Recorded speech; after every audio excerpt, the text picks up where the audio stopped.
É isso aí, torcida do Vascão, pessoal. Mais uma derrota dura pro Vasco, né? Dessa vez pro Fortaleza, 3-0 aí. Novamente o Vasco não conseguiu fazer absolutamente nada dentro de campo, a não ser ficar tentando aqueles cruzamentos sem sentido. Pessoal, vamos aqui com comentários do Sport Center da ESPN, já deixando os créditos aos canais da ESPN Brasil, torcedor vascaíno. Se não é inscrito no canal, se inscreva, deixe seu like. Agora bora pro conteúdo. Disputando a defesa do Vasco, que de novo, né, fez essa dobra Paulo Henrique e Pumita Rodrigues. Dessa vez não funcionou, não deu para segurar o Marinho. O Moisés caindo por ali também. O Vojvoda foi muito inteligente, né, até colocando os dois juntos ali, justamente para abrir essa defesa.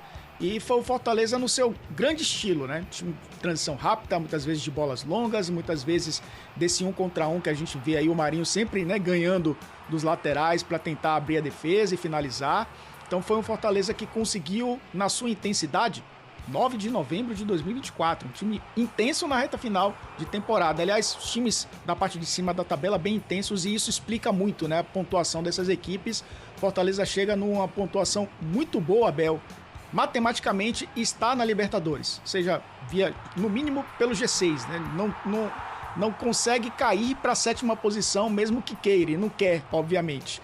Chega a pontuação para sua terceira Libertadores. Igual ao Bahia em número de Libertadores. Tinha ido em 2022, foi em 2023, né, via pré-Libertadores, disputou a competição e acabou caindo ainda na pré-Libertadores e foi vice da Sul-Americana e agora vai disputar a competição em 2025 graças a mais um excelente trabalho do Vojvoda. E o Vasco começa a se preocupar, né? Começa, não com rebaixamento, acho muito difícil, obviamente, o Vasco está muito distante disso, mas até por briga, por uma pré-Libertadores, né? Para uma tentativa de G8, é uma queda de rendimento preocupante nesse sentido. É verdade. E o Fortaleza, Elton, eu sei que a gente acaba mudando o pensamento em relação ao Fortaleza, pensando em título rodada a rodada. Mas hoje eu vou te confessar, eu não tenho como dizer que o Fortaleza não tem condições de ser campeão. Ah, é difícil, ele está a 5 pontos do Botafogo. O próprio confronto entre Palmeiras e Botafogo, de repente, dando um empate, se o Fortaleza ganha nessa mesma rodada, ele diminui 2 pontos para os dois. Ele está na briga, está a 1 ponto do Palmeiras. Como que não está, Elton? Ou você discorda? Eu não discordo, não discordo, você tem razão, tem esse confronto direto, né, Botafogo e Palmeiras, um dos dois, no mínimo, vai perder pontos no meio do caminho, então é, de fato, um Fortaleza que tem chances, e olhando a tabela do campeonato, a gente tá vendo aí a tela contra o Vasco, né, o ranking entre os últimos 5 jogos do time, dá pra entender porque o Fortaleza, né, acabou vencendo o jogo por conta disso, Abel. Mas tem uma reta final difícil, mas sim, briga pelo título ainda. Eu tô olhando aqui, ó, por exemplo, próximo jogo do Lion, Fluminense e Fortaleza. Jogo difícil, todos os jogos são difíceis para todo mundo, né? Aí depois tem Fortaleza e Flamengo, então pega a dupla Fla-Flu, primeiro Fluminense, depois Flamengo, e aí depois o Vitória em Salvador. Na penúltima rodada, o Fortaleza visita o Atlético Goianiense, que certamente já estará matematicamente rebaixado, muito provavelmente, e termina contra o Internacional na última rodada. São jogos difíceis? São. Mas a pontuação, acho que permite que o torcedor do Lion sonhe. Já tropeçou muito, mas chegou aí a 1 ponto do Palmeiras. Não pode sonhar? Claro, e deve sonhar, né? 63 pontos no Campeonato Brasileiro é muito difícil, né?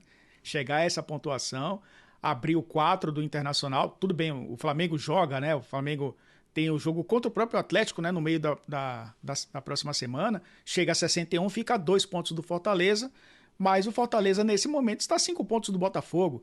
A gente colocou em alguns momentos, né? O Fortaleza vai brigar pelo G4 e esse é o primeiro objetivo. Ainda é o primeiro objetivo. Fortaleza não se coloca esse peso do título brasileiro, mas tirar esse peso também ajuda. Por isso que o time tem feito aí uma sequência de jogos bem interessante. E em casa não perde, né, Abel? Pega a classificação no Campeonato Brasileiro e faz o recorte só de mandante. O Fortaleza é o melhor time do campeonato. 17 jogos, 13 vitórias e 4 empates. É um time que só sofreu 8 gols em casa. Então é muito forte jogando no Castelão. E isso faz muita diferença. Não dá para descartar o Fortaleza nessa reta final, apesar da distância de 5 pontos que tem do Botafogo. E o Vasco, por outro lado, para a gente finalizar essa vitória do Fortaleza para cima do Gigante da Colina, 43 pontos estacionou ali o Vasco. Eu concordo com você, dificilmente vai ser rebaixado, mas o Corinthians chega ali com 41, de repente o Corinthians pode passar o Vasco e o Vasco perder aí uma boa oportunidade de disputar uma pré-Libertadores no ano que vem, Elton. Ao contrário do Fortaleza mandante, o Vasco visitante tem uma campanha muito ruim, né? 17 jogos, 11 derrotas. É um time que fora de casa realmente não consegue ir muito bem. Mas olhando no Campeonato Brasileiro como um todo, está ali na 9ª posição. Vamos lá, o primeiro objetivo do Vasco era chegar a 45 pontos, tem 43. Acho que até 43 o time tá livre. Mas não dá para pensar um time que está em 9º lugar agora em lutar contra o rebaixamento, faltando 5 rodadas, né? Tendo aí a possibilidade de depender de suas próprias forças para ficar distante dessa posição. Mas olhando para um remoto G8, pode acontecer, ou um G9, o Vasco tem que ficar de olho no Corinthians, tem que ficar de olho no próprio Atlético, porque se o Atlético não consegue conquistar, Abel, a Copa do Brasil, vai nessa reta final tentar vencer o máximo de jogos possíveis para buscar aí uma pré-Libertadores. E o desempenho do Vasco é preocupante nesse sentido. Mas é isso aí, torcida do Vascão. Rafael Paiva na corda bamba analisa a derrota do Vasco para o Fortaleza e comenta a pausa da data FIFA. O Vasco amargou a 2ª derrota seguida contra times no topo da tabela do Campeonato Brasileiro. Depois de perder por 3-0 para o Botafogo, o Gigante da Colina foi derrotado pelo Fortaleza neste sábado no Castelão, novamente por 3-0. O técnico Rafael Paiva analisou o duelo e apontou que o time se desconcentrou na etapa final. Do quesito concentração, eu acho que hoje a gente já conseguiu entrar. Hoje, sábado, a gente já conseguiu entrar mais. A gente sabia que era importante dar uma resposta e a gente pegou uma equipe que não perdeu em casa ainda no Campeonato Brasileiro. A gente sabia que seria um jogo muito difícil, as transições, e eu acho que a gente entrou mais concentrado. O gol a gente tomou em uma transição que a gente sabia que era muito forte. Acho que a gente conseguiu ficar com a bola, não conseguiu ter as oportunidades tão claras como gostaríamos no primeiro tempo. Começou do treinador do Vasco. Acho que a gente voltou bem no segundo tempo, teve algumas chances ali, mas do meio para o final do segundo tempo, a gente se desconcentrou de novo, porque a gente queria buscar o gol e tomamos algumas transições muito perigosas e ali baixou muito. E vem o jogo do Botafogo, vem a nossa ânsia de pontuar logo, e daí a gente deixou escapar um pouquinho, principalmente a concentração, acrescentou Rafael Paiva, meio embaralhado Rafael Paiva, né, pessoal?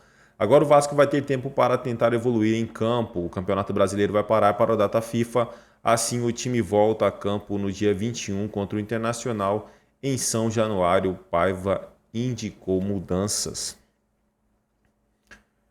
O Vasco continua com 43 pontos e está na 9ª colocação. Como o Brasileirão vai parar para a data FIFA, o Gigante da Colina volta a campo apenas no dia 21, quando vai receber o Internacional. É isso aí, torcida do Vasco. Agradeço a vocês pela companhia e até o próximo conteúdo.